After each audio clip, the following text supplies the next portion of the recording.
ఇవాళ పొద్దున్న నుండి మరి వెలుగుమట్ల ప్రజల కోసం మనందరం కూడా వీరు వారు అని లేదు, అందరం కూడా కలిసి పొద్దున్న నుండి ధర్నా చేసుకుంటూ వచ్చినాం.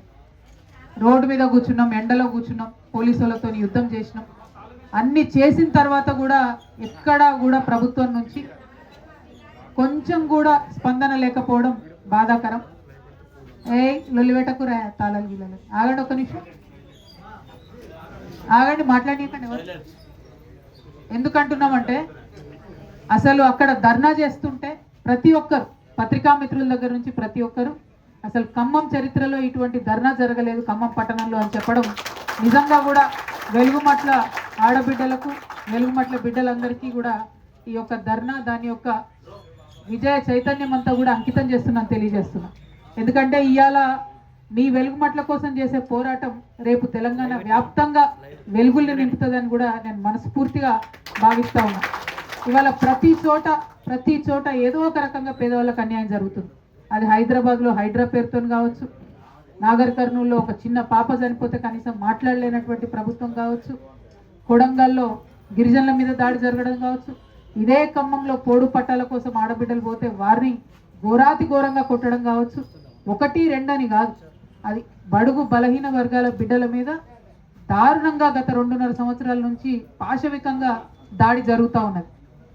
కానీ వాటన్నిటినీ కూడా అందరూ పోవడం రావడం టూరిస్టులా చూడడం తప్పితే పరిష్కారం కోసం ఎవరు ప్రయత్నం చేయలే. అందుకే వెలుగుమట్ల విషయానికి వస్తే నేను ఒకటే నిర్ణయం తీసుకున్నా, వెళ్ళినామంటే పరిష్కారం అయ్యేదాకా అక్కడే ఉండాలి. అందుకోసమే ఇక్కడికి వచ్చినాం. అందుకోసమే పొద్దున్న నుండి మనం ధర్నా చేసిన తర్వాత ఏమన్నా స్పందన వస్తుందేమో, కలెక్టర్ గారు వచ్చిపోతారేమో. ఎందుకంటే ఎంత దారుణంగా ఉంది ఇక్కడ కండిషన్. ఎందుకు ఉంచిండ్రు మనని ఇక్కడ తీసుకొచ్చి, మన ఇళ్ళకి వెళ్ళి బయటికి గుంజుకొచ్చి ఇక్కడ వేసిన తర్వాత కనీసం రావాలి కదా అని అడిగితే దాని మీద డిస్కషన్ లేదు. సరే, రోడ్డు మీద మీరు ధర్నా చేస్తున్నారు, డిస్టర్బెన్స్ అవుతుంది, మొత్తం అంతా ట్రాఫిక్ ఆగిపోయింది, పక్కన హాస్పిటల్ ఉన్నాయని పోలీసు వాళ్ళు చెప్పింది. అందుకే ఏమన్నామంటే ఇదే అంబేద్కర్ భవనంలో కూర్చుంటాం. ఎక్కడైతే బాధితులను తీసుకొచ్చి ప్రభుత్వం పెట్టిందో ఇక్కడనే కూర్చుంటాం. ఇది రోడ్డుకి ఇవతల ఉంది, ఎవరికి డిస్టర్బెన్స్ ఉండదు, ట్రాఫిక్ ప్రాబ్లం ఉండదు. ఒకటే ఒక విషయం, నేను విశారద నాన్న ఇద్దరం కూడా నిరాహార దీక్ష చేసుకుంటూ కూర్చుంటాం ఇక్కడ. ఎన్ని రోజులైనా కానీ ప్రభుత్వం దిగి రావాలి. ఎక్కడైతే మన పేదవాడి ఇంటి మీద బుల్డోజర్ నడిచిందో అక్కడనే బిల్డింగ్ కట్టియాలి. అదొకటే, వేరే ఏమీ లేదు, ఇంకొక ఆలోచన లేదు, ఇంకొక డిమాండ్ లేదు. దీనికోసమే ఇక్కడ ఇవాళ మనం పట్టుబట్టి కూర్చున్నాం. ఎందుకంటే పట్టుబట్టి పిడికిలు బిగించి ముందుకు నడవకపోతే సమస్యలు పరిష్కారం అయ్యే పరిస్థితి లేదు. ఇవాళ మా తమ్ముడు ప్రవీణ్ మాట్లాడుకుంటూ చెప్పిండు, ఇవాళ పాలన ఎవరు నడుస్తుంది అంటే యనుమల గజనీ రెడ్డి గారి పాలన నడుస్తుంది. అన్ని మర్చిపోయినా ప్రజాపాలన అన్నాడు. ఎక్కడుంది ప్రజాపాలన? ప్రజా వేదన ఉన్నది తప్ప ప్రజాపాలన ఎక్కడ కూడా లేదు. ఇవాళ ప్రతి చోట ఏడుపులు, వర్తనాదాలు, విభత్సమైనటువంటి పరిస్థితి ఉన్నది తప్పితే ఎక్కడ మంచి పరిస్థితి లేదు ఈ రాష్ట్రంలో. కాబట్టి రాష్ట్రంలో అనేక సమస్యలకు ఒక రే ఆఫ్ హోప్గా, ఒక ఆశా కిరణంగా ఈ వెలుగుమట్ల పోరాటం నిలవాలని చెప్పి అందుకనే ఇక్కడ నిరాహార దీక్ష తలపెట్టడం జరిగింది. మరి నిరాహార దీక్ష ఇందాక విశారదన్ గారు చెప్పినట్టు మరొక సంయుక్త పోరాట విధానం. ఇది రాబోయే రోజుల్లో తెలంగాణలో పెద్ద ఎత్తున పోవాలి. ప్రజల కోసం పనిచేసి అందరం కూడా కలిసి పనిచేయాలి. ప్రజల హక్కులు కాలరాయబడుతున్నప్పుడు ఎవరికి వాళ్ళం విడిపోయి అందరం వదిలేసి గాలికి ప్రజల్ని చూస్తూ ఊరుకోవడం కరెక్ట్ కాదు. భేషజాలు పక్కకు పెట్టుకోవాలి, ఎజెండాలు పక్కకు పెట్టుకోవాలి, అందరం కలిసి పనిచేయాలి.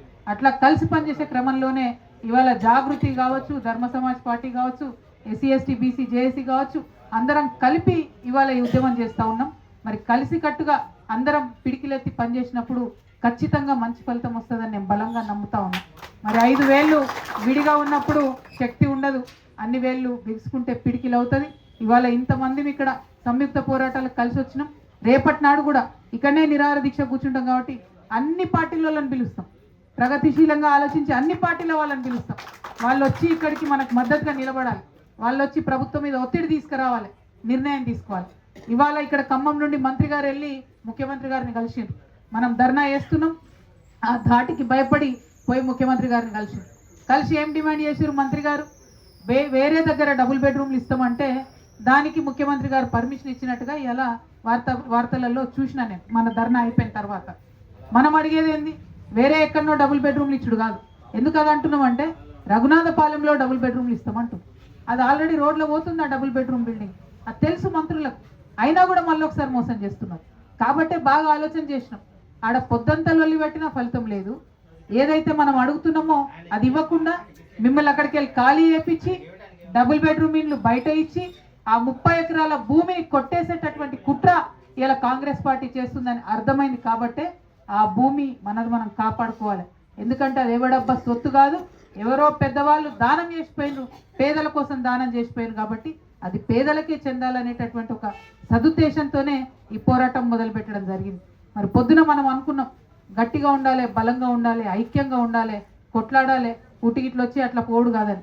అందుకే ఇక్కడ మీ దగ్గరికే వచ్చి ఉన్నాం, ఇక్కడనే ఉన్నాం, మీతోనే ఉంటాం, ప్రభుత్వం దిగి వచ్చే వరకు కూడా ఇక్కడే ఉంటామని తెలియజేస్తూ మరి నిరాహార దీక్ష అనేటటువంటిది మన గాంధీ తాత చూపించిపోయిన తోవ, అది ఇయ్యాలది కాదు. ఆయన అట్లా చేసి బ్రిటిష్ వాళ్ళని నిలగొట్టిండు. ఇవాళ ఇక్కడ ఉన్నటువంటి పాలకుల కళ్ళు తెరిపేయాలంటే కూడా మళ్ళీ మనం గదే గాంధీ తాత దిక్కు ఆయన చూపించే మార్గంలోనే ఇవాళ నిరాహార దీక్ష చేస్తూ ఉన్నాం. ఖచ్చితంగా మనం వెలుగుమట్ల నుండి ఇచ్చేటటువంటి చైతన్యం రాష్ట్ర వ్యాప్తంగా కూడా చక్కగా ముందుకు పోతుందని చెప్పి, ప్రజా ఉద్యమాలు చేసే వాళ్ళందరిలో ఐక్యత నింపుతుందని చెప్పి, ప్రజా ఉద్యమాలకు 1000 ఏనుగుల బలాన్ని నిరాహార దీక్ష ఇస్తుందని చెప్పి బలంగా నమ్ముతూ నిండు మనసుతో నిరుపేదలకు న్యాయం జరగాలని ఈ దీక్ష చేపట్టినాం. ఈ దీక్షకు ఆ దేవుడి దయ ఉండాలి, ప్రజల మద్దతు ఉండాలి, ప్రగతిశీలంగా ఆలోచించే ప్రతి ఒక్క పార్టీ కూడా వచ్చి మద్దతు తెలపాలని కోరుతూ సెలవు తీసుకుంటున్నాను. జై తెలంగాణ, జై తెలంగాణ, జై తెలంగాణ. ఎవడబ్బా సొమ్మురా, ఎవడబ్బా సొమ్మురా, ఎవడబ్బా సొమ్మురా. జై తెలంగాణ, జై తెలంగాణ.